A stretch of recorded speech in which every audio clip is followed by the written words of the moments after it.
Welcome back to Geek News Now live. It's the live stream where we get together and talk about all different kinds of stuff, geeky stuff. You can tell by today's title, the geeky stuff we're talking about today is Star Wars, and specifically the future of Star Wars. So who cares about that, right? We're not going to get any viewers on this. Nobody cares about. Okay, so anyway, after the tumultuous sequel trilogy, there have been. You know what? Let's actually meet our panel before we get into it. So first is me, but let's skip me and go on to our guest. We have a lovely guest here today, Steven. Tell us about yourself. Well, thank you. I'm glad to be here. I'm coming from Thunderpop TV, and you can find me on all the major platforms. And I make video content, podcast, TikTok videos. I've come to love the concept. This is a little off subject, but I've come to love the concept of a neck beard, which I'm growing now because it's hiding my double chin that I've acquired during the quarantine. Oh, love no the neck Jedi beard. trick. I'm also a big Star Wars fan, and it's my favorite thing of all time. Excellent. Well, we're glad you could join us today. I know I've got a panel chock full of huge Star Wars fan, and I'm sure we've got to have a bunch of them in the audience as well. So I'm looking forward to talking to all of you, as well as anyone we can get from the audience. We can talk to you live. And now, introducing themselves next is Patricia. Who's Patricia? Oh, there she is. Hold on one second. Got you. I'm just kidding. We're going to let her get set up. She just joined us, just jumped into the chat. Glad she could be here. Got yourself ready? I think so. Can you hear me? Oh, yeah. You sound great. Okay, great. Yes. Would you like to introduce yourself, say what you do for GNN? And Oh, okay. My name is Patricia Fisher. I'm a writer for GNN. Before then, I still do book picks every month for San Antonio Living. Have a podcast, Readers Entertainment Radio. I'm a best-selling romance author and a journalist. And then before I did all the writing, I was a trauma nurse. So, just a few things on my resume. Oh, yeah, man. And 4 kids and 2 dogs. So, and a husband somewhere. I'd hate to have to go after that. Who wants to go after that? I'm just kidding. We're glad you can be here. That is a very impressive resume. No one wants to have to go. I'll go after that. My name's Chris. I host a bunch of the live streams here, and I have a bunch of different colored glasses that I wear on them. You see? That's a different pair there. So thank you very much. That takes the weight off of whoever wants to go next. Sure, I'll go. I'm Damon. I'm the host here on Geek News Now of the Chronicles of Geek and the Geek News Roundup. We're glad to have you here, Damon. Love those shows, by the way. Chronicles of Geek have been crazy and awesome. It's all about escapism this season for 22 episodes or so, and they're crazy, and he's got good guests, and check it out. It's on our YouTube page. Also with us today, Debbie. I'm Debbie with the social media team for Geek News Now, and we are responsible for all the memes and sharing the memes and sharing the articles, information, and shows from the podcast and the YouTubes, Chris's music videos. So come check us out, and be sure to visit the geeknewsnow.net webpage because it's got a lot of great stuff on it. I'm sure you'll find something you'll love. Absolutely. And our various resumes, just Patricia's, is impressing our audience. God, I feel like such an overachiever or a bragger. I'm not sure which. No, I feel like I did a really great job packing this panel full of awesome people. And last but not least, down on the end, Jonathan.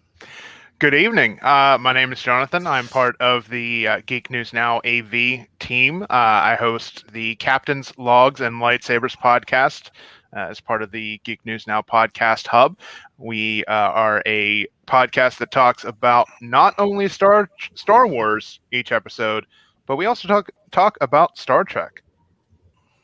And then we kind of we have each one kind of face off against each other, whether it's a movie or a show from each series. And Chris, my co-host, and I discuss it. Different Chris, not me, but a very good show. Right. Nonetheless. I know everyone's disappointed. They're like, oh man. But no, still you should go check it out. But without any further ado, now you know who we are. But let's talk about what we're here to talk about.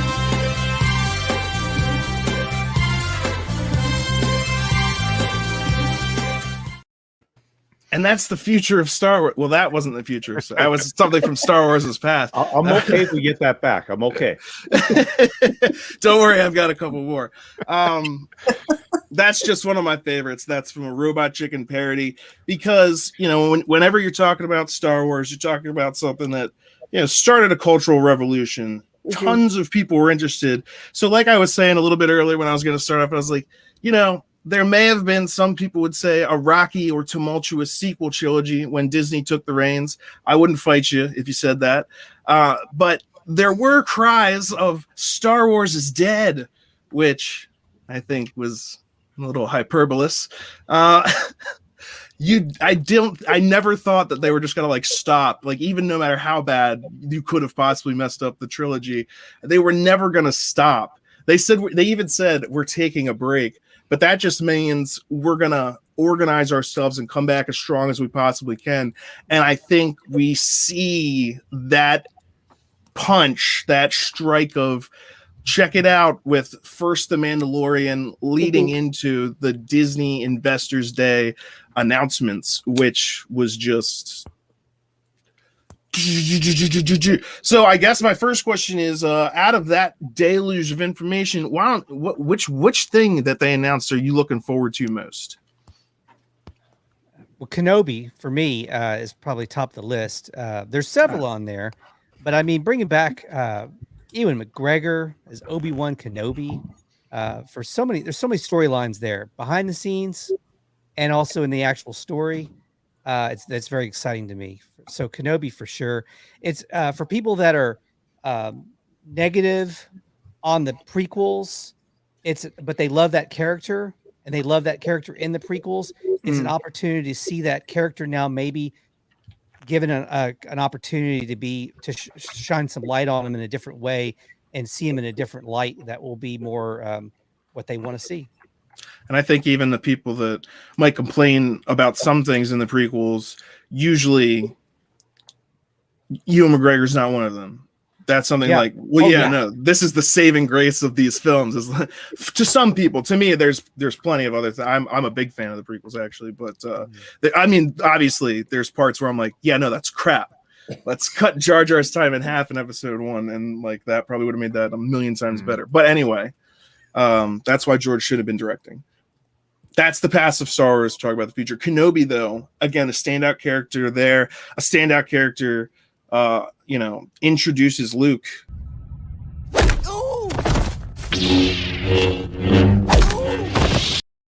To the Force. Trial and error. You gotta. Those were the bloopers. Alec Guinness totally kicked him. He was not happy to be there. Hey, but he got his percentage off of it. He made a lot of money off of that. Yeah. Oh yeah. Sure. Is it safe to say that Ewan McGregor is the stronger of the two Kenobis? Is that he had way more time? I mean, in it, and he also got to be charismatic and funny. I mean, even when he was serious trying to train Anakin, he got to be a little bit more laid back, because the last thing that happens is the thing that makes him kind of the recluse hermit guy that he ends up. But that's tough. I don't think you could compare the two, because it's like comparing someone who's, what would you tell your younger self? Alec Guinness is at the end of his life. He knows what's coming. He knows what's going to happen. And he's been there, done that. And so he doesn't need to go through all the growth process. He's already finished it. So he's been sitting near sand for who knows how long. And watching over Luke this whole time. And this is ostensibly and, what we're going to be You know, seeing. he probably didn't talk to a lot of people except maybe the Sand People, which is probably not great conversation. But yeah, I think it's just a different time in life. But the prequels did help develop that character. I mean, we got to see him being the apprentice basically, and then become the reluctant mentor, and then become the mentor. And so we got to see more of a character development arc for him through those. And so, yeah, I'd like to see more of that. Whereas we know where it ends. We see that ending. This is going to be that in between. So they could do a lot. And that's why it's great. I think that it's a mini series. Some people, again, we talk about it on WandaVision sometimes when we talk about that show on this on Geek News Now Live, that some people aren't used to like watching TV, or they're not used to like the mini series setup or how a story is delivered in that format. So I think that's also going to be like, some people are going to have a problem with that with Kenobi. It's like, it's only one season. What are they doing? Why wouldn't they do more? It's like, because this is a very specific story that they're telling. That's a longer story than a movie, but it's not something that you make like 8 seasons of. You know, it's a mini series, and it's going to be really intense. This is in that time after he failed Anakin, and they had we really haven't seen that. We've seen him much later. Only in some of like in Rebels you see him fight Maul and stuff, but even then, that's not what this is going to be. Before that, really one emotionally breaking. With the miniseries idea is it sets up a definite end for the story, so you don't have a season and trying to keep going on with a product that should have ended 3-4 seasons, because it sets it up so we know when the book is going to end. And then maybe there's going to be another book 2-3 years down the road. We don't know. But I like the idea of there actually being an end point, so we know, where it is. Yeah. As opposed to like, let's say the Arrowverse on the CW, where you have like the Arrow, the Flash, or whatever, and each of those has like 8 seasons with like 24, 45 minutes. It just is bloated and bulky, and this is going to be like, the people are calling it like the Favreau verse. A lot of these shows take place during, not Kenobi necessarily, but during the same time period as like the Mandalorian. So there is kind of a shared universe feeling, which of course it's Star Wars. It should feel like a shared universe, the Star Wars universe. But a lot of these things are taking place at the same time, which we haven't necessarily had before. I'm kind of interested to see how they're going to interact, or how much interaction they're going to have. Yeah. I mean, I remember my dad loved movies as a kid. And then, of course, as an adult, he was too impatient to stand in line for anything. But I remember standing in line at the Houston Galleria for an hour waiting to get in. We had our tickets, but we stood there and waited. And my dad was talking about Star Wars. And I thought, I don't know what he's talking about. And being in the theater and seeing that was so different. And then to see all these different stories happen is amazingly cool. The only thing about my kids is I don't feel like they get that same build up just because they've known all these movies now. But I will say that they were watching WandaVision, and my daughter's like, "Mom, how did you do this? Like, you had to wait a week for the next episode to come out. I mean, what did you do?" I'm like, "I don't know. I went to school and had a life. It was fine. You're fine." So I think it's brilliant marketing, quite honestly, because what it's doing, it's getting people like us who love these universes talking about it. It builds free press for the different episodes. Gets more people to watch it. So I think it's brilliant versus having it all binging. We'll see how they play it. Yeah, I'm a huge fan of the weekly model of these shows on Disney Plus. I think it gives us time to dissect and discuss each individual episode, and gives us plenty of time to do that, over the course of the week, rather than, watching it all 8-10 episodes at one time and then forgetting half of what happened in the first episode because you're discussing what happened at the end. I prefer this model a lot more. And, as far as seeing Ewan McGregor return as Obi-Wan, I think it's fantastic that he was that he's willing to do it, and that he had that much appreciation for the character that he was willing to come back and do it. Personally, I think any discussion about Obi-Wan would be remiss if we didn't mention the fantastic work of James Arnold Taylor in the Clone Wars, and that's where we really see the relationship between Anakin and Obi-Wan grow and develop. And I think that's going to, and I hope that's going to have a huge factor in the storyline, because we do know it's been confirmed that Hayden Christensen will be returning as Darth Vader, and hopefully we'll get some flashback scenes with him as Anakin. So who knows? A musical episode, huh? Oh, he has. What do you think? Brilliant. Hey, I'm with He Seth. does. He's got an amazing voice. He does. Yes, he does. Yeah. I'm with Seth on this You one. were the chosen one. I'm going to go watch Moulin Rouge now. Talking, dancing Jawas, dancing stormtroopers. Who's in the chorus line? Yeah. You can get like that the crate dragon that like comes around the back, like like a Busby Berkeley musical. I'm the Wampa. I'm the ice monster. We'll have some dewbacks in the distance, just kind of. Boom. This should be the future Star Wars. This musical right here. We're pitching. I like it. Let's do it. They're fools for not picking up my option. I sent them 3 different scripts. Are you listening, Disney? Brainstorming right here. It's all right here. Right, the writing room right here. Well, we've clearly got. I knew I was right when I said we have a genius panel, and we're not disappointed. Star Wars musical. That's where it's at. Thank you, people in the comments. I like this question. Any chance we'll see Thrawn on Mandalorian season 3? Now, if they hadn't just announced a couple other shows that actually tie into the Mandalorian, I would have said yes. But I think the setups for Thrawn that we've been seeing in the Mandalorian are for another show, like possibly the Ahsoka. I don't know if that's a series or a movie or like a mini series. It's a series. It is. Okay.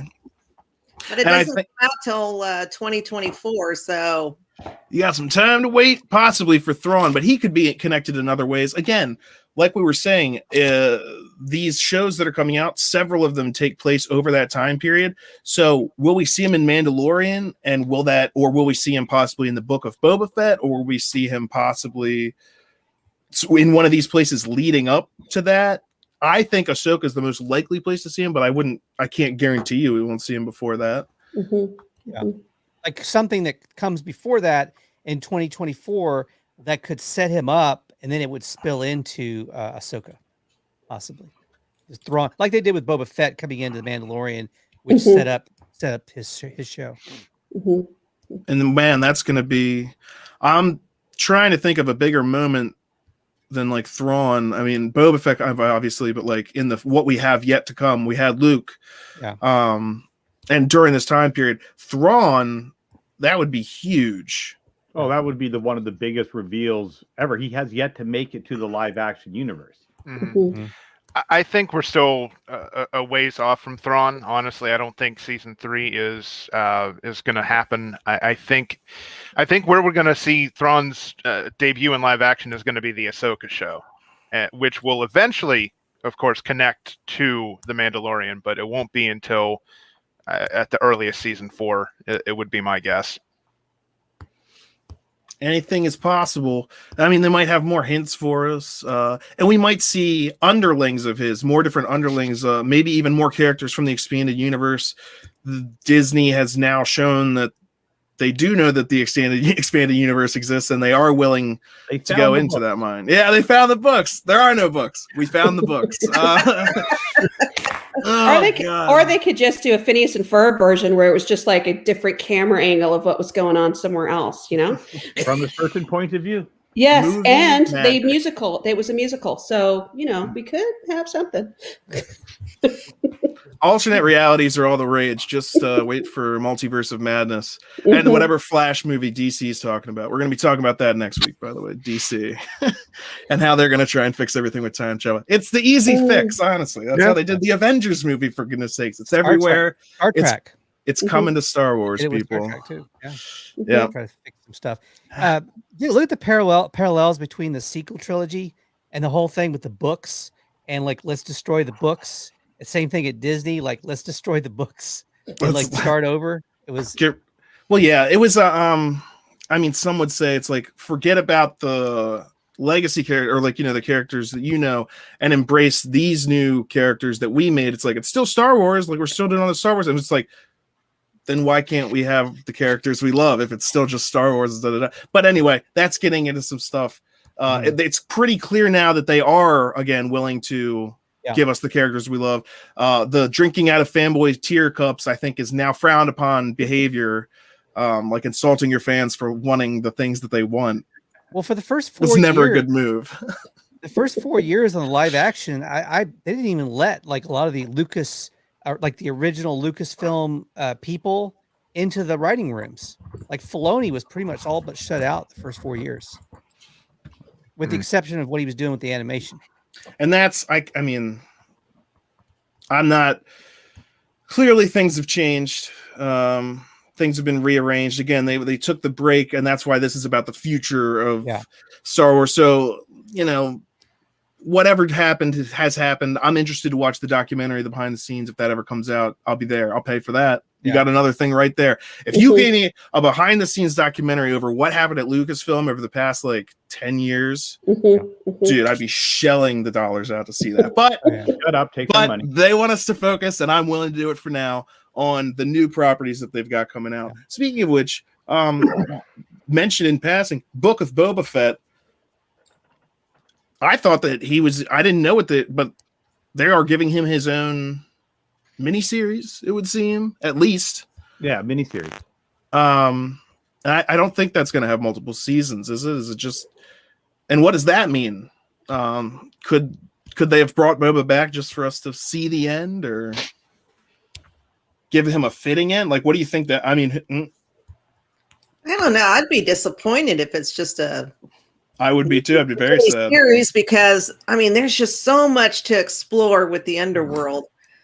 I mean, they got rid of the video game 1313, which was supposed to be all about the underworld, and we got a glimpse of it in Solo, Star Wars story. Yeah. And this would be just perfect, where we could just see everything that goes on in the underworld with the Pikes, the Hutts, and all the other underworld people that, I mean, there's just so many stories. It would just be so interesting. And I can't imagine they wouldn't do that, and just have one series or one season. And I think we're going to see more of that type of thing in some of those other shows. We know, like the Cassian Andor series. I think you're going to see a lot of that type of thing there. That's going to be what that's all about. Mm-hmm. That's rebel days during the Empire. And they have to be in contact with like the scum. I mean, that's why the rebel scum and like bounty hunters. We don't need their scum. If you're not normal, if anything other than like you're scum to the Imperials. So just, rebel. Yeah, scum. God, can you wipe me off your boot and just let me go? I'm scum. That's fine. Jeez. Right. So anyway, I wanted to notice this comment from Durden7. Hey, you guys again. Second time I ran into your discussion. Glad to see this channel again. We're glad you're seeing us. I hate it when I'm on the channel and no one can see the channel. So I know now that people can see it. I'm very happy for these updates. Keep them coming, everyone. I mean, if he gave us a like and a subscribe, he'd get our episodes and notifications every time we went live, right? And there you are. And if you really wanted to go nuts, you could follow us on Facebook on the GNN Greats, because we just started a contest and giveaway. I think it's for like $250 worth of Marvel stuff they're giving away right now. Sweet. So I'd want to get involved in that. I am involved in that. Yes. But that's how you would do it, is down at the bottom. Okay. Anyway, Star Wars. I'm sure we'll be having a Star Wars giveaway at some point. Mhm. Well, I know my kids were very excited to see Ming Na when on the last episode, a couple episodes of Mandalorian, and then she's over in for Boba Fett's thing. We'll see what she does there. I'm just always floored by the fact that she's 55 or something.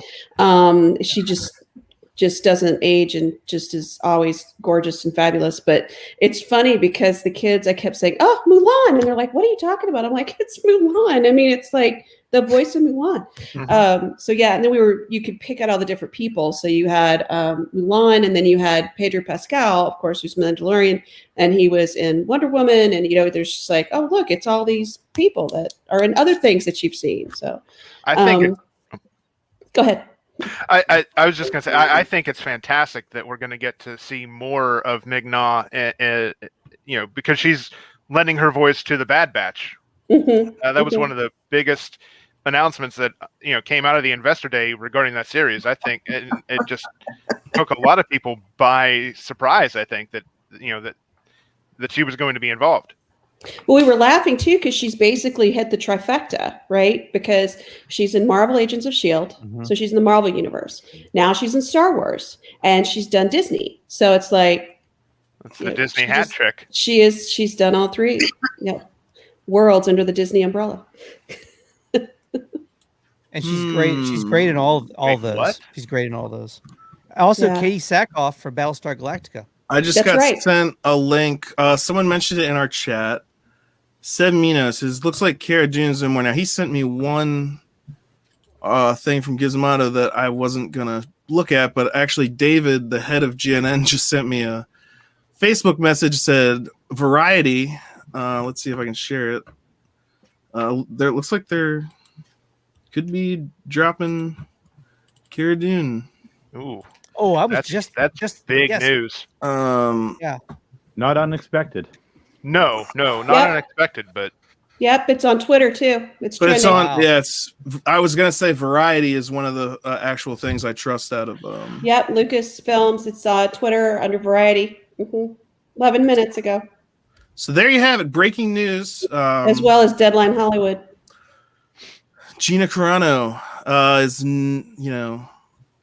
out. The Wow. Hollywood Reporter is reporting it too. Yep. yeah, it always makes its way through the trades. When Variety reports it or HR, they all pick it up eventually. Yeah, and within short fashion. That the actual statement says Gina Carano is not currently employed by Lucasfilm, and there are no plans for her to be in the future. A Lucasfilm spokesperson said. Well, there you have it. Okay. Goes to There show was you articles literally a couple of days ago speculating whether she was the future of Star Wars. I'm reading that from because it hasn't really spread yet. The article is kind of still isolated, but it'll spread quick. I'm just looking at some of these other Nicole. They were talking about the strong lady vibe at the end of the Mandalorian and how they want to see more of it.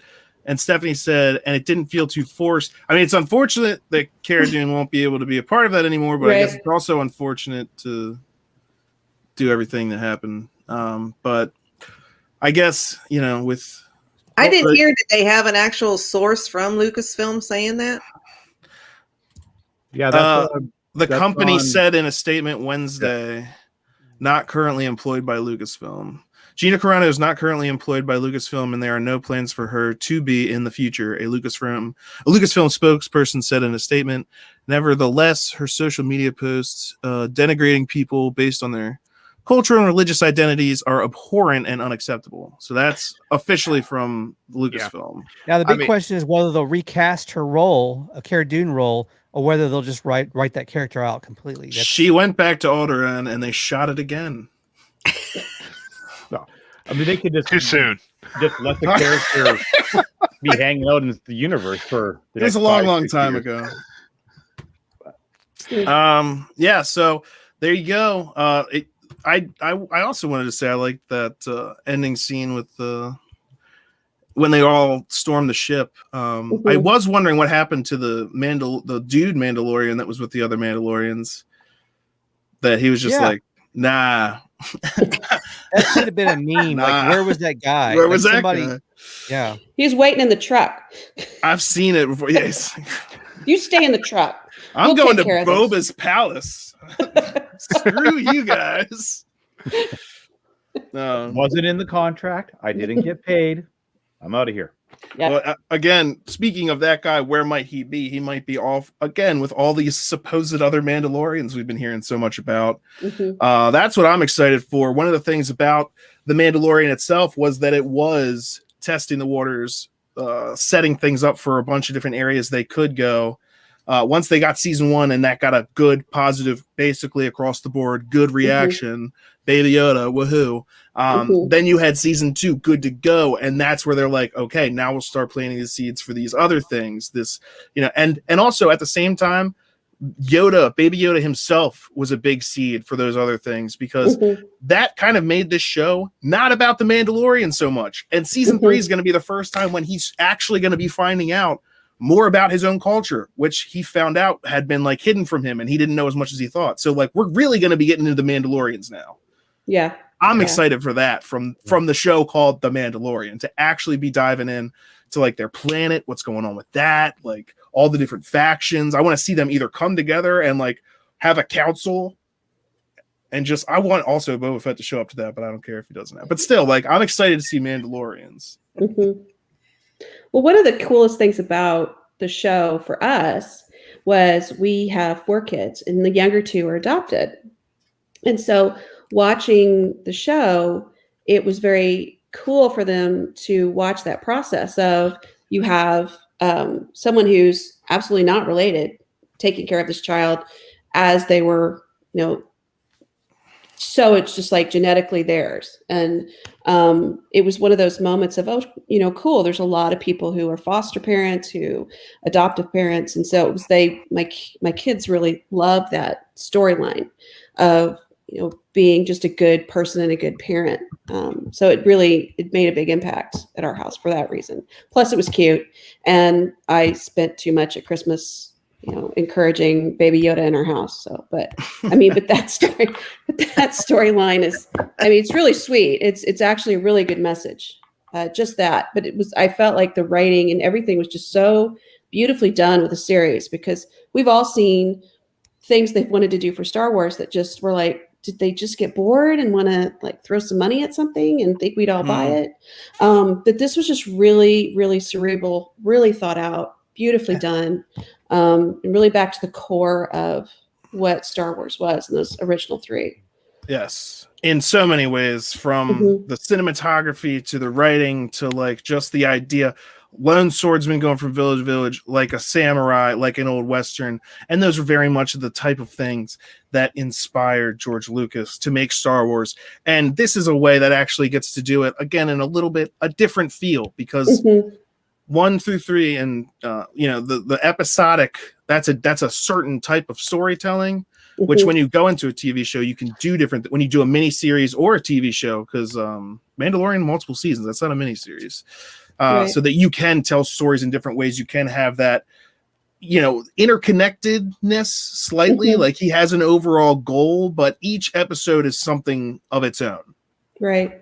Well, the music too. I was playing the different music for my son. So the main theme, and then I played the Good, the Bad, and the Ugly theme, and then I played Magnificent Seven, and then I played the Seven Samurai themes, and there's that very similar kind of mourning or mysteriousness of the music that builds and shows this lone person coming in, just wanting to do their thing and not wanting to mess with anybody. And of course, we know that's not going to happen. So, but yeah, this is really cool how it all kind of overlaps with each other.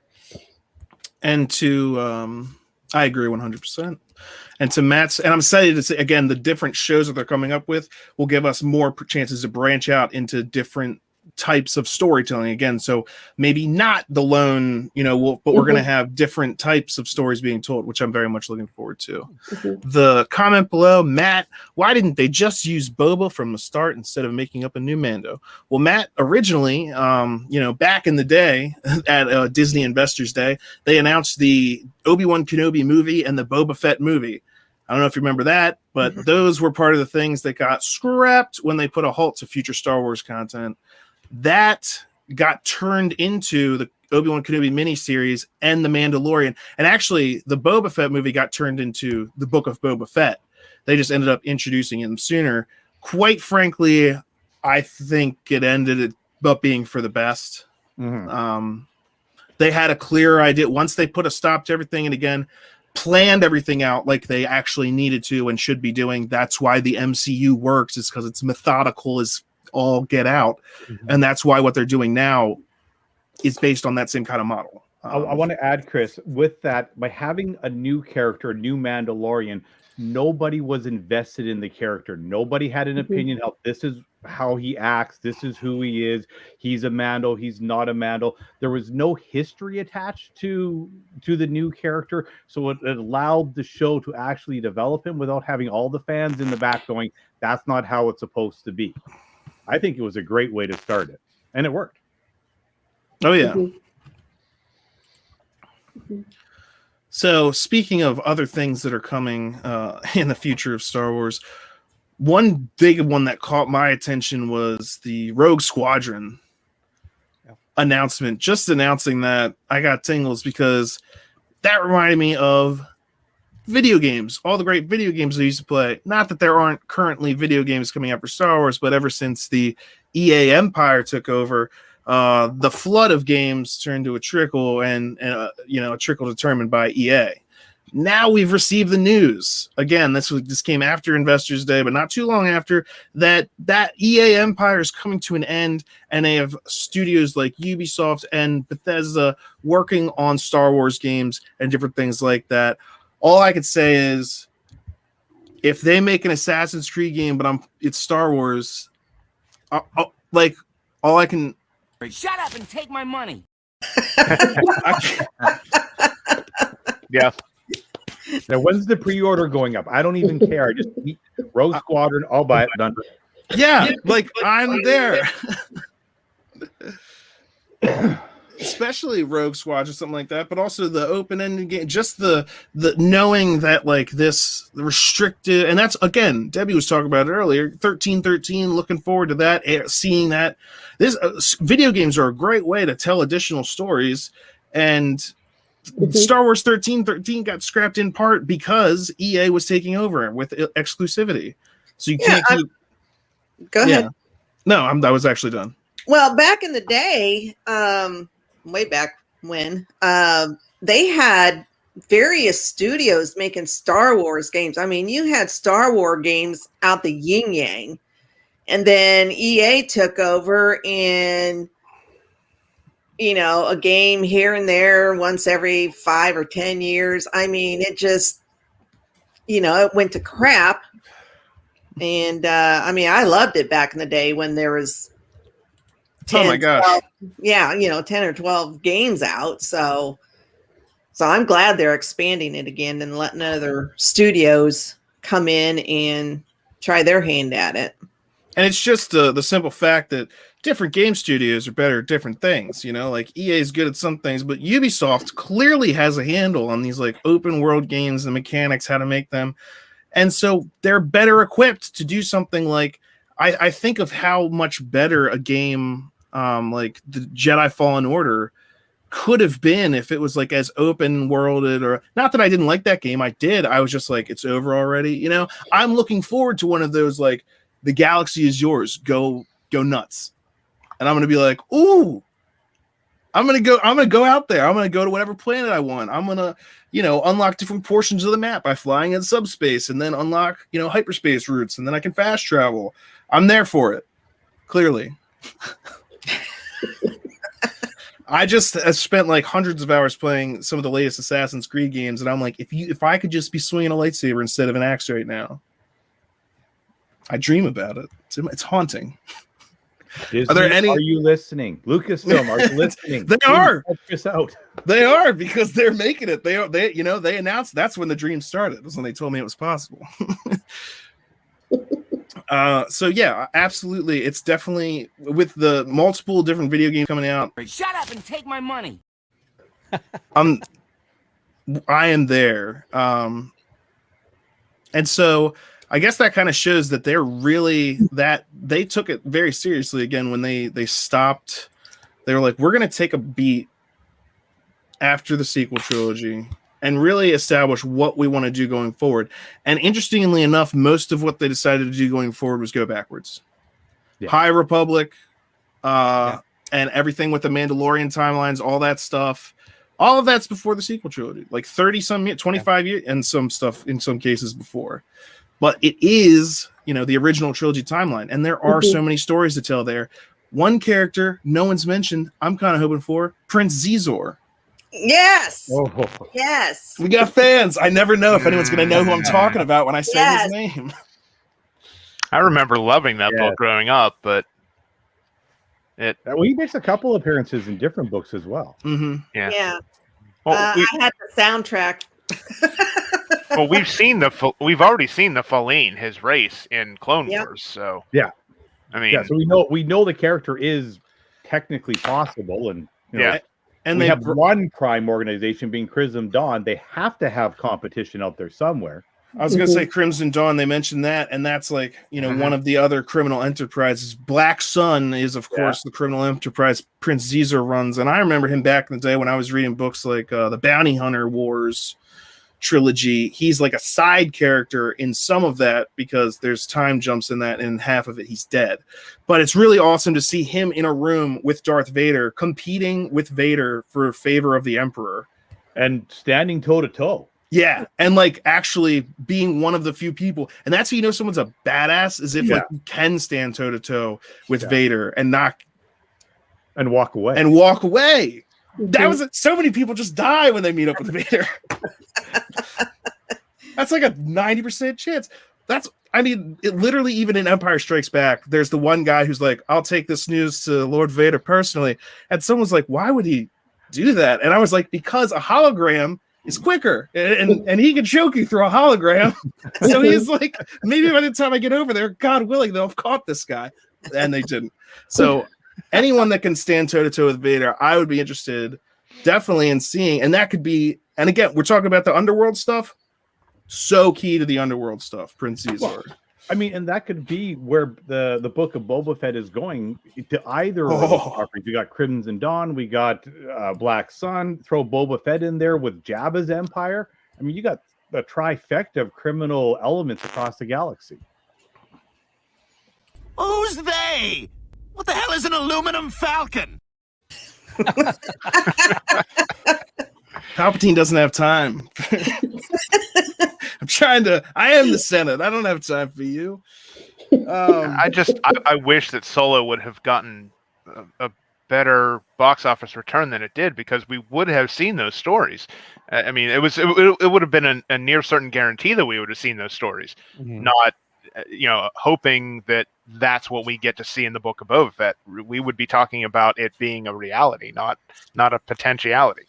Well, still, that was at the time before they did stop and actually figure out what they were doing. So in a way, the only reason we're getting the stuff we're getting is because there were mistakes made. There were fumbles. And it's not, I'm not pointing, it was like, it was this, it was that, yeah. But it was a tumultuous situation. If you look at any other situation, like the Marvel Cinematic Universe, and even, or just a regular trilogy of movies, if you have the amount of directors being fired, rehired, fired again, and all this kind of stuff, your things are not going smoothly. You have trouble with stuff. That's not the way to make things. And in a lot of cases, the movies like this are planned years and years and years in advance, so that you can have these stories, because they're multi-million-dollar projects. You can't have that type of disunity, tumultuous, whatever.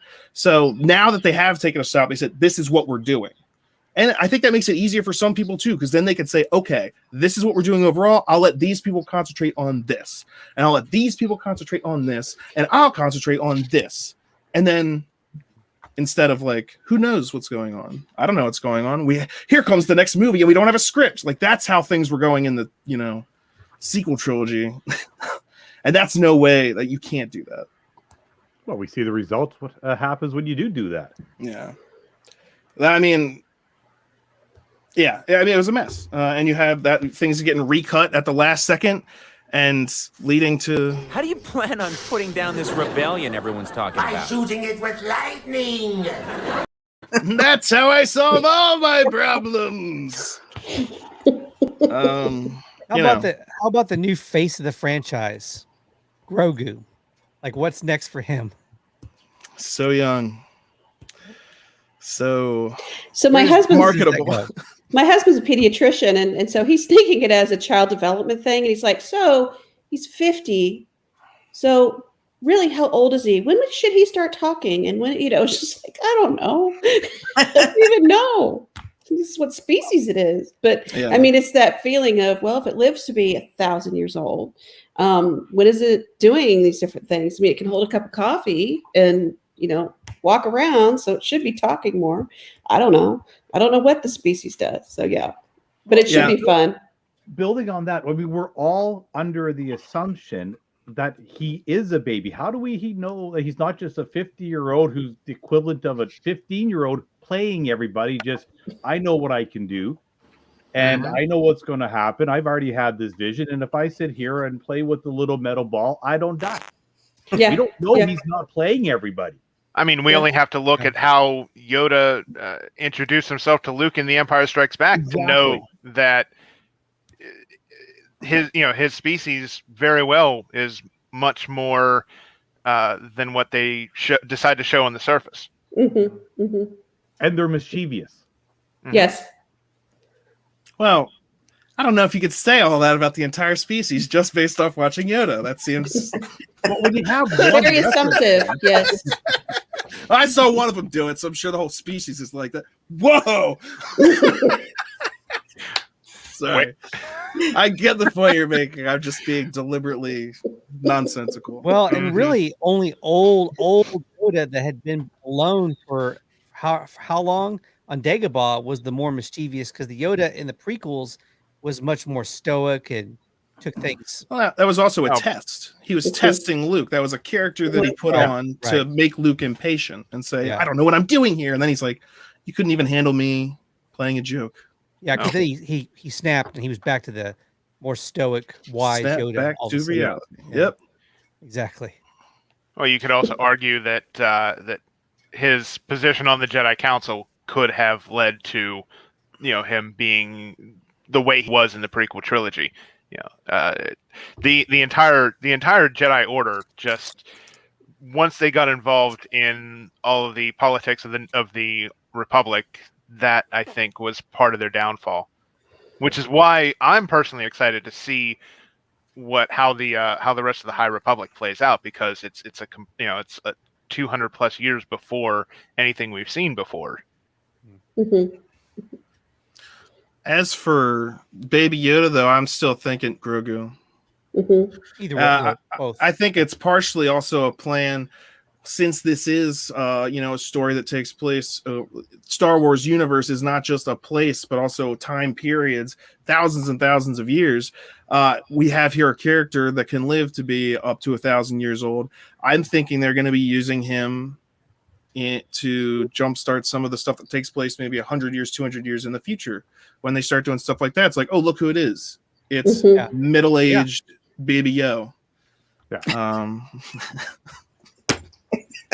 Baby Yo. He's listening to rap music and flirting with the dark side. And he's 250 now. Scamp.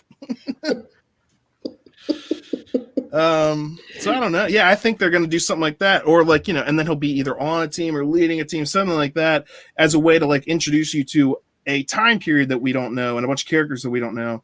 Because I doubt that they're gonna, as much as I'd love them to do more stuff relating to the expanded universe, I think once you talk about that far in the future, so they're not going to be going down that. They're setting some other stuff up. Not for a long time. I mean, they eventually will probably figure out a way, a workaround the sequel trilogy. Go ahead, but it'll maybe be a long time. There's people looking I would watch if you made films or content based on some of those EU properties. Even if you said this is a Legends tale, this isn't official, I would still be like, can I officially watch it? Right. Absolutely. I will need to test that theory. I'll watch it. Like Darth Bane, and that's even something they could do potentially right now. Like that Darth doesn't. Bane could be in the High Republic, or at least his legacy, like the Rule of Two came from somewhere. It could easily pop in there. Yeah, I just don't expect to see anything like real Sith related in the High Republic, because this is again during the time period where they're like, the Sith have been extinct. I mean, unless they're just going to retcon that, but that's literally what they say in like the Phantom Menace. They're like, the Sith are extinct. Well, you got the so acolyte. you could have remnants and ghosts and all different kinds of stuff. So I could see how it could play in, but I was just disappointed. It's like, so we're not going to get to see any. Well, you have the acolyte show coming up. That's true. That's the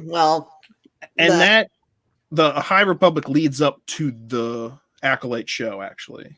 Yes. The dark side emerges. So I'm hoping to see a bunch of Sith, because I've been wanting something like Knights of the Old Republic, something like that dealt with Sith, Bane, Malice, Malik. And also, like, back in that time period where there were a bunch of Sith, like where there were Sith versus Jedi wars, like that type of thing. Like the trailer for some of the Old Republic games where, they crash into the Jedi Temple and a bunch of Sith jump out and they're all fighting with a bunch of Jedi. I'm like, I would give you money for that.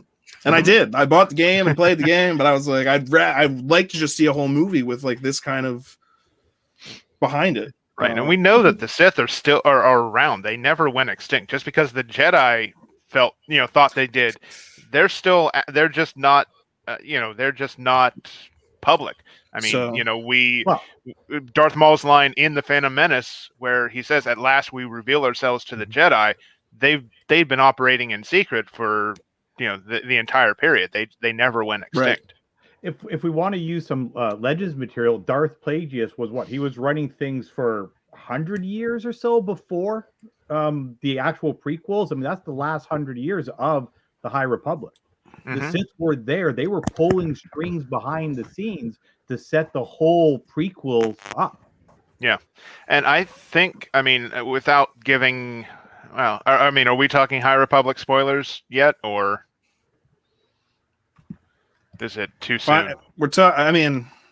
You're not going to bother anyone here, I don't think. So, possible spoilers for a High Republic. Run away. Without giving anything away, because I wouldn't want to rob anyone of that who wants to read it and hasn't had a chance to yet. There are some hints at potentially being some Sith involvement in the stories. At least at the end of at the end of Light of the Jedi, there's an epilogue with a vision that heavily implies that the Sith are still, or rather are going to reveal themselves without outwardly revealing themselves. So like see-through trench coat.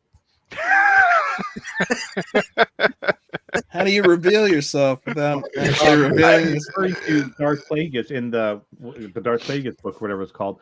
One of the Sith lords somewhere along the line opened a tear in the Force to let the Jedi know that the dark side was becoming powerful again. Jerk. Why would he do that? I don't know. There was a whole book about it. I'll have to read that. Is that the Plagueis book? Yeah, it's in the Plague. The dark. They're talking. It's a flashback. He's explaining it to Palpatine how it all happened. Okay. Well, actually, Patricia, you just sent me a message. You said you might have to go soon. Is that yeah immediate? Yeah. Okay. We're gonna say everyone say goodbye. Bye. Bye. I don't know why you used to. May the Force be with you and all that stuff. And also with you. Right? I do that. I've been to church and it'd be someone's like, peace be with you. And I'm like, oh, and also, and I play in my head, may the Force be with you. I don't know. Probably not the only person that does that. So, and an extra piece for you. And yes, exactly. But none for you. No piece for you. Thank you, everybody. This was great.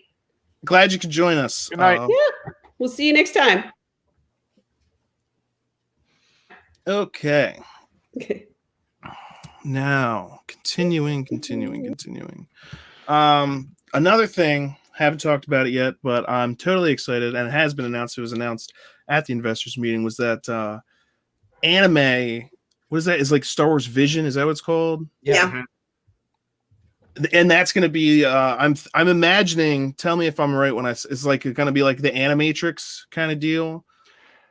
That's certainly the vibe that I got from the announcement, that they're going to, that they've hired many,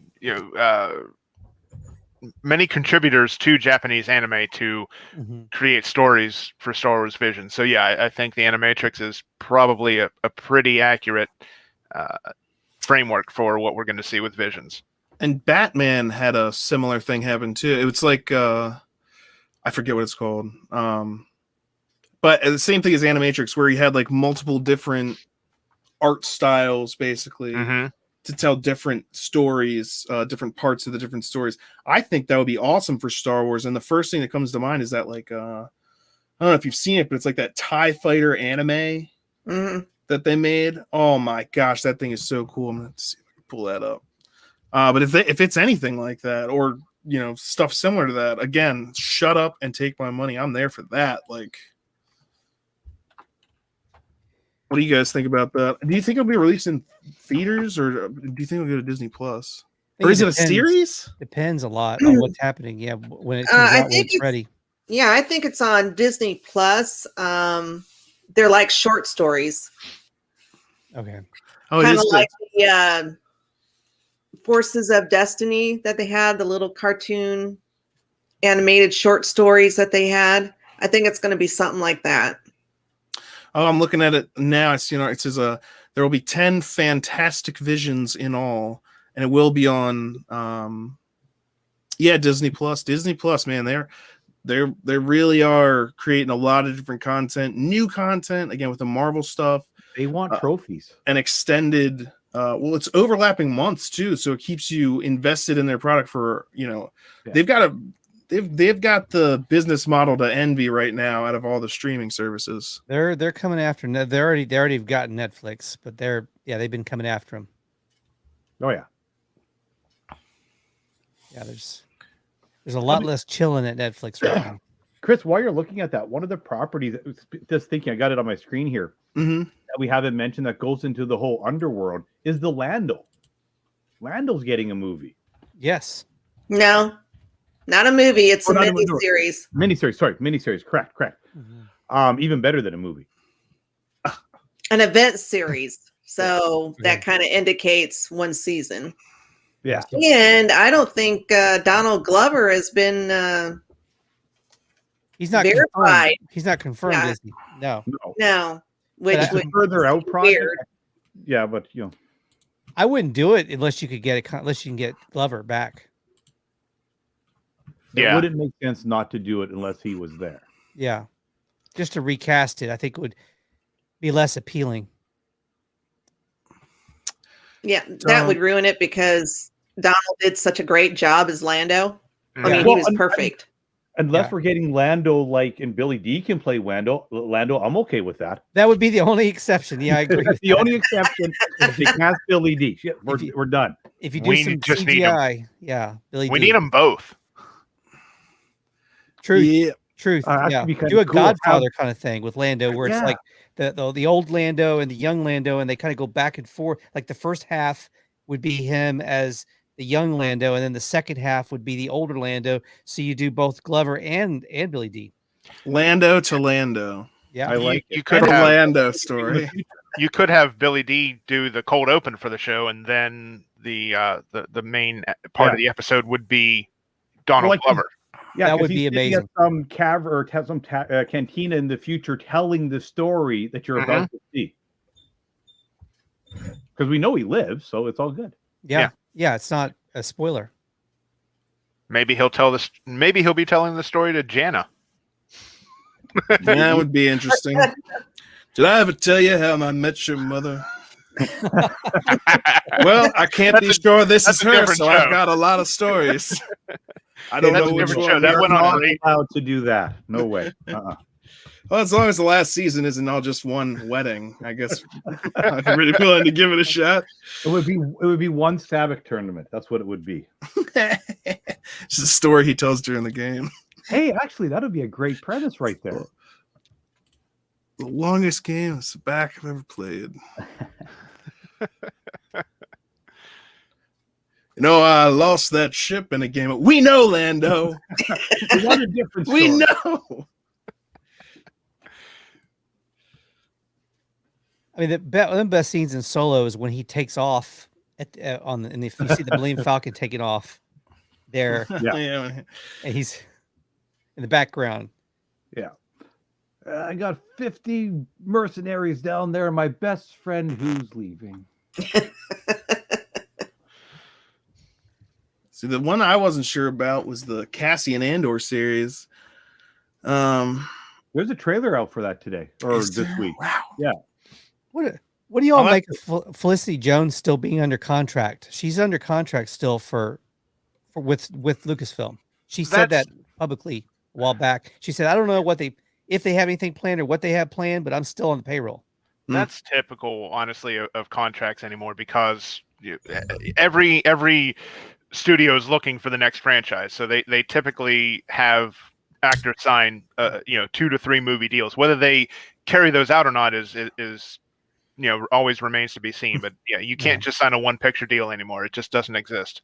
Well, it also locks the actor actress into not doing any competing properties.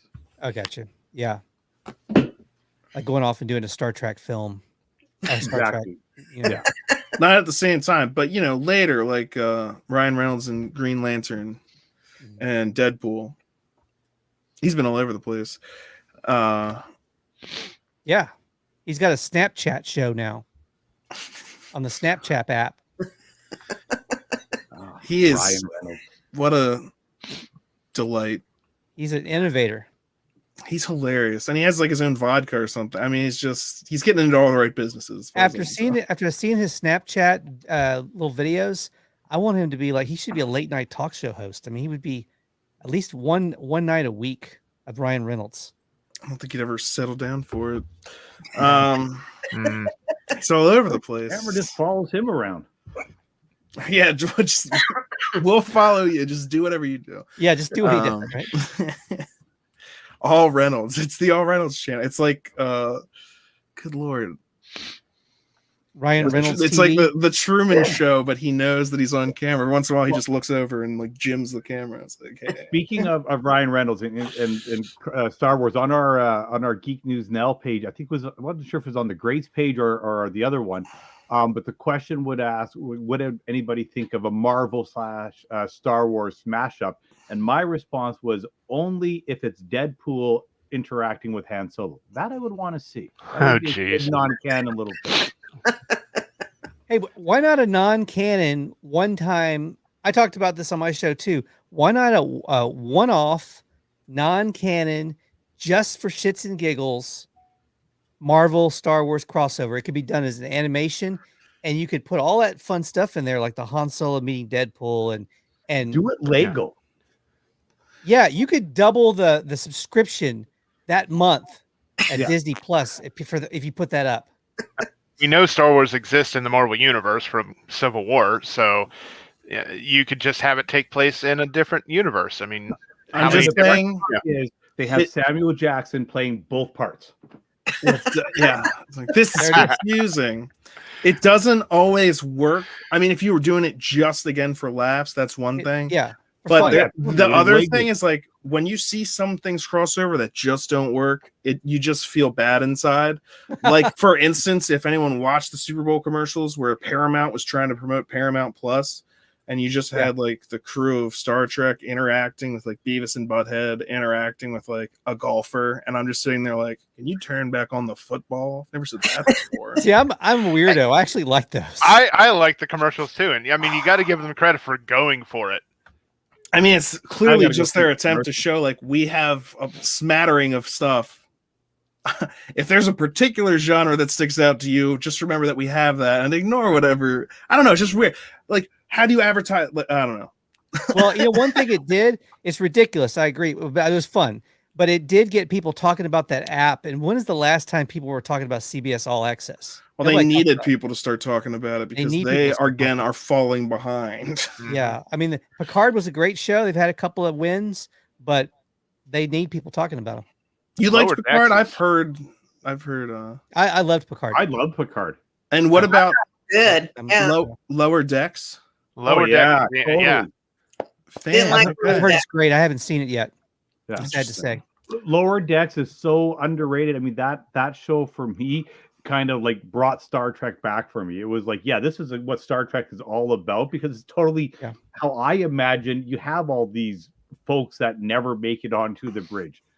The best episode when everything's going crazy on the bridge and nobody on the lower decks has any idea, and the one guy's still drinking his mochaccino. And the captain's being eaten by something. It's hilarious. I watch the Orville, so that also kind of like I might have to check out Lower Decks. I'm not. The Lower Decks is very similar to in style. I don't want to talk about too much more Star Trek. It's giving me a rash. We really went off the rails here. A Star Wars live stream. We're talking about Deadpool and Beavis and Butthead and Paramount Plus. So anyway, sorry Disney Plus to have mentioned another. Oh God, my shot collar. You mentioned another streaming service. You're supposed to be talking about Star Wars. I'm the mascot of an evil corporation. I always love that episode of South Park. Anyway, Disney, Star Wars, it is the future. Like tons of stuff coming out. And back in the day, that made me nervous when I wasn't sure. But now it seems that they've really, again, tightened the reins. They've got firm ideas of what they want to do, how it connects to the other projects they have going forward, the expanded universe that's actually going to make us feel like that giant, big, open Star Wars galaxy again that I've been missing. I mean, like, I remember back when I played like Star Wars Galaxies on the PC.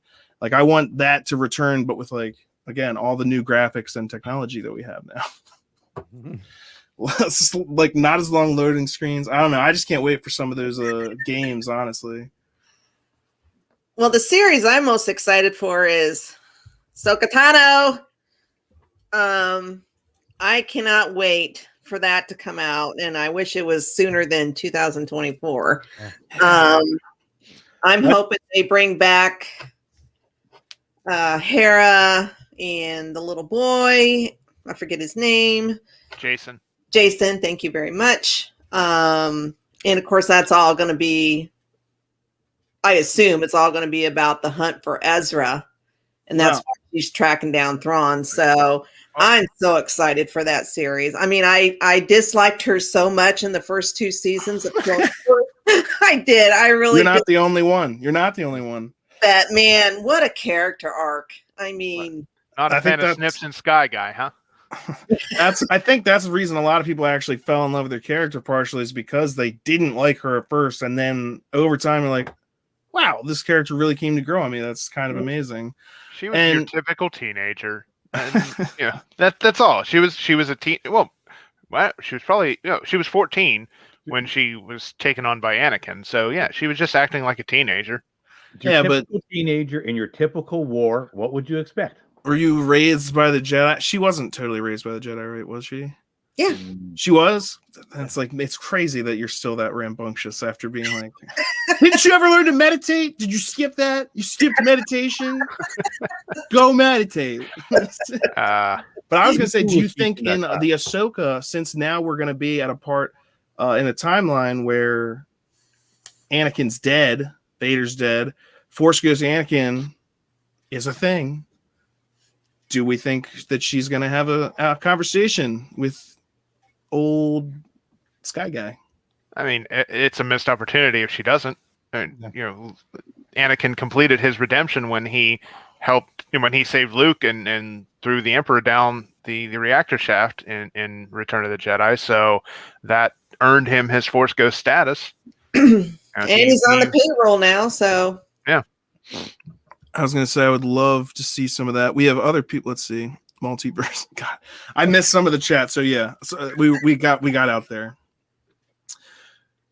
Do you believe they may be putting out too much out there and saturating the fandom? I would say if you're putting out quality Star Wars content, that's actually not a thing that exists. Because if you're putting out good, enjoyable content, people are going to be there and buying it. My opinion. What do you guys think on that? I think a lot of it comes down to the fact that a lot of the series that were announced are limited run series, that they're not going to be, That's a good point. Season after season after season of a show. You're going to have it's going to tell one story over the course of 8 episodes, 10 episodes in the case of Obi-Wan, and they'll move on to something else. This is the same company again that's putting out, WandaVision, Winter Soldier, and Falcon. Every time I just keep getting it wrong.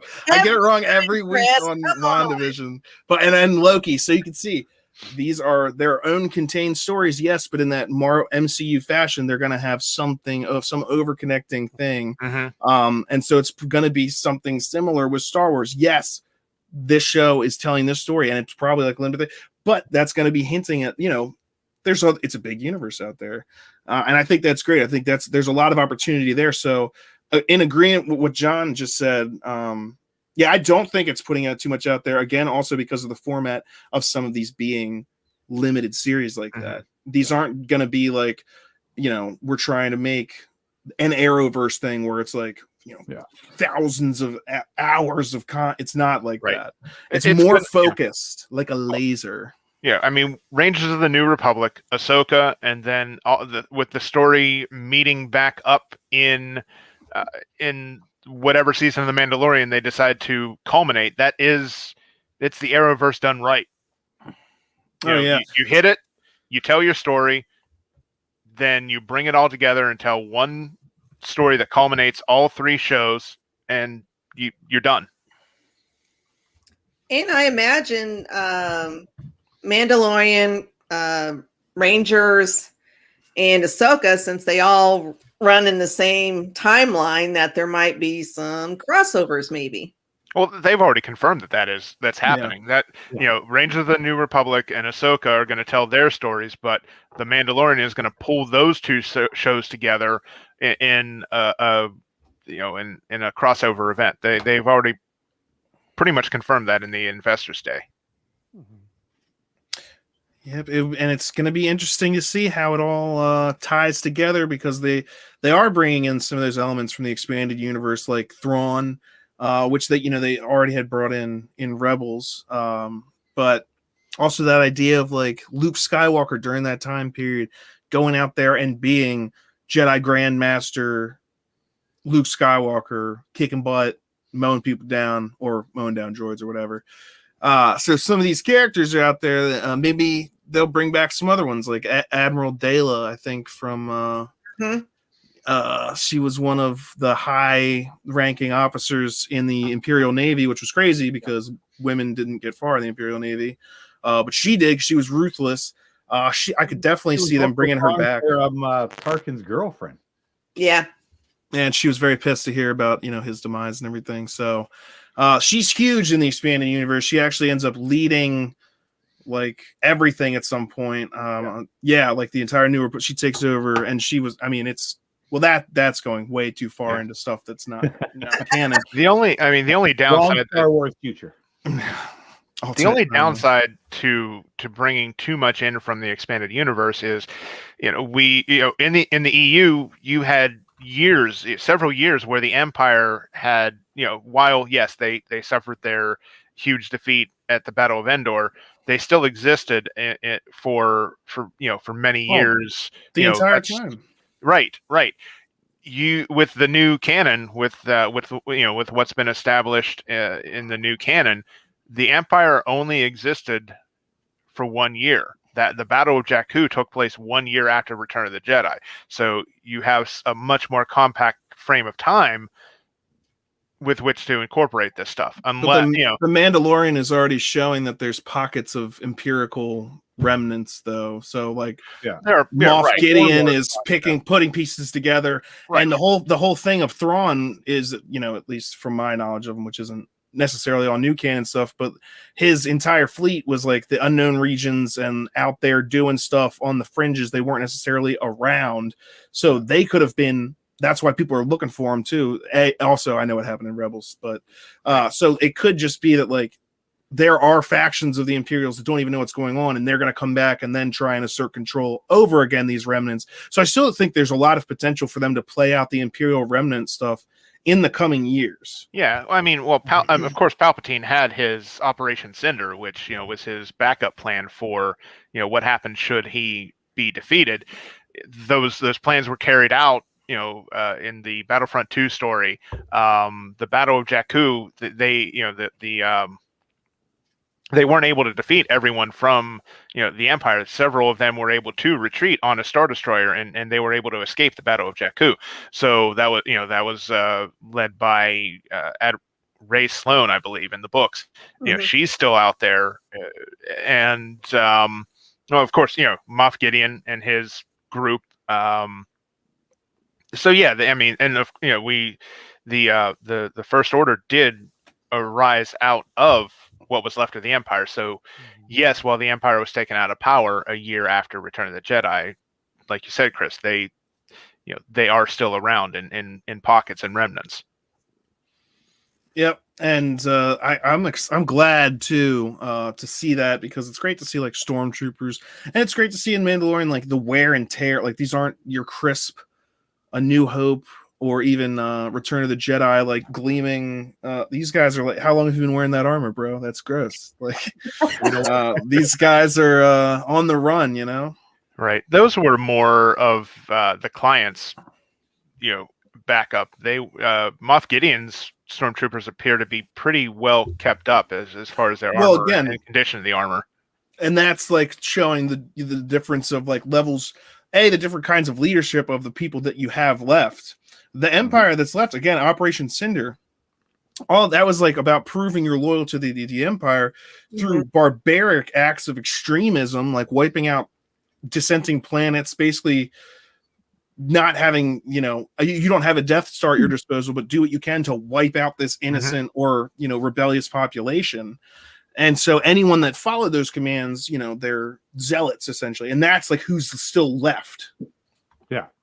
In the Empire. So you have people like Gideon, who's like, I'm going to take over, and if you're going to work under me, I worked for the Office of Intelligence, so we're going to be crisp, clean. You can think about the way that he would want his troops to be. And then you think about like this guy who's got tanks running tankers of volatile fuel through like a rebel charged canyon when he has like ships. Like they have ships. Put it on a ship and carry it. Why are you? And so it's like, yeah, his troops aren't looking that good. Well, he's insane. Yeah, that base was like not top priority for whatever reason. You'd think they've got all the explosives. Well, it goes into the whole fact that the Empire is in fragments. So although they're all the Empire, they're bartering, and there's costs, like there's money exchanging hands, there's corruption. I mean, I don't like you because at this battle 8 years ago you looked at me wrong, so I'm not going to send my fighters. Yeah.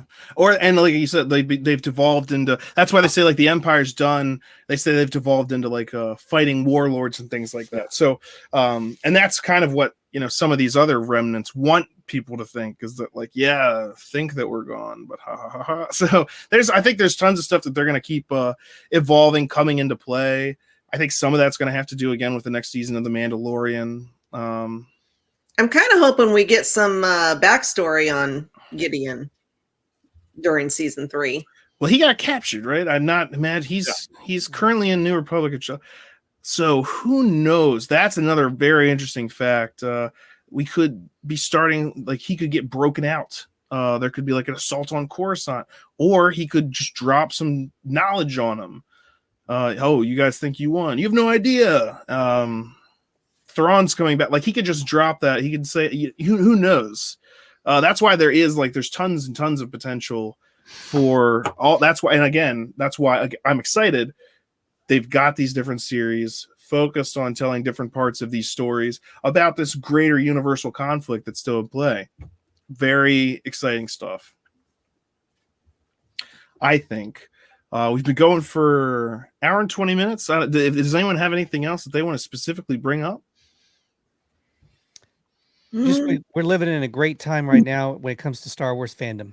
We're so lucky that we have all this content coming, and I'm back on board after the Mandalorian. I was starting to worry a little bit with the. Luckily, Mandalorian was already starting before Rise of Skywalker came out. Yep. If it hadn't been for that, first season of Mandalorian, it came out the same time. Yeah, I'm very excited. And I just happen to be showing my parents. They've seen it bits and pieces, but I'm showing them Star Wars for the first time. We watched the 4, 5, 6. We've seen 1. We still have to watch 2 and 3, and it's just been really great seeing how they react to stuff and what they think of things, and like understanding references after so much time, because it is such a part of the culture. Like, there are things that happen in Star Wars. It's like, Luke, I am your father. Of course they knew that. Everyone knows that. You've never seen a Star Wars. Oh, but you know that Darth Vader is Luke's father. Yes, because that's part of our cultural identity. But one of the things I really liked, Empire Strikes Back, we're sitting there watching Hoth. Princess Leia is laying out the plan for how the fighters are going to escort the transports. And my mom goes, she's the only woman there. And I was just like, what are we about to talk about? I was like, this is filmed during a time where there weren't a lot of women in the army, but you understand. And I was about to say this stuff. And so I was like, well, and she just goes, no, that's just awesome. She's in charge. And I was like, yes, it is. Yes, it is. And so it's always great. From the very beginning, Star Wars has had these iconic, wonderful characters. And so I'm just looking forward to seeing more of them either coming back or seeing the new ones that they're making. Again, The Mandalorian has given me belief that we're going to be seeing some pretty amazing stuff coming up here in the future. And The Mandalorian also, people who hadn't seen Clone Wars or Rebels. My daughter, who loves The Mandalorian, she had never seen Clone Wars. She had never seen Rebels. And I kept telling her, if you want to understand what's going on, you have to watch them. And what did she do? She went and binged through both of them. And so now we can actually have conversations. I mean, she watched the movies. She loves the movies. And, in our family, as you can tell in the background there, all my kids love Star Wars. So there's always discussions after the Mandalorian episodes, and so I'm looking forward to having more stuff to talk with my kids with. So I think that's also part of the tone that the Mandalorian set. That again, we'd had the tumultuous times, and it is still Star Wars, and it was, but we have people that were very much against some of the new stuff. Then you had the Mandalorian come out, and it's bringing in stuff, referencing stuff from the prequels, from the original trilogy, from the sequel trilogy, from the expanded universe, from comics, from Rebels, from the Disney shows and stuff like that, referencing all this different stuff, bringing these characters for the first time into live action. So no matter what part of Star Wars you personally were a fan of, and no matter what part you didn't like, there was something there for you to enjoy. And there was something there to look forward to. And I think it's also them saying, like, this is what we want to do. We want to make Star Wars because we love Star Wars. And this is the kind of thing that we're going to be making. And it comes through in the work, I think. Yeah. And I'm, again, looking forward to, all those different things. Book Boba Fett most of all, because that's my favorite character. Oh, my gosh, that after the credits scene just made me lose it. Everyone else lost it for Luke Skywalker. I lost it for Luke Skywalker too. But when Boba Fett showed up in Jabba's palace, I was like, "That's my guy!" So excited. Anyway, anything else? Anything else anyone wanted to say before we wrap it up here? May the Force be with you. Oh, always. It will be. I'm one with the Force. And the Force is with me. I'm so glad that you could all be on tonight, and Patricia joining us as well. I'm super glad that we had all that activity in the comments. It's crazy. We had the breaking news of Gina Carano being released during this episode, as far as I can tell. That was released by Variety. I looked at the article; it was like 11 minutes ago. I was like, "Whoa!" At the time when I was, so that happened while we were talking about the future of Star Wars. Fascinating and just a really great conversation. I love talking about this stuff, and I love talking about specifics. So when these shows are coming out, just like we do with WandaVision, we're going to have live streams talking about every single episode. Speaking of which, don't miss our WandaVision live streams every Monday night at 9:30 p.m. Eastern time. And, you can find all our other great stuff on GNN, except for Steven's stuff. Thank you for joining us today, our special guest, Steven from Thunderpop. He's been on a couple times now, and I always love having him on the show. Great points. Oh, thank you. Thanks for having me. My pleasure. Absolutely. And Debbie, Damon, and Jonathan, I thank you all for being here, and I look forward to having you on the show in the future, because these just keep getting better and better and better. If there's Star Wars to talk about, I'm in.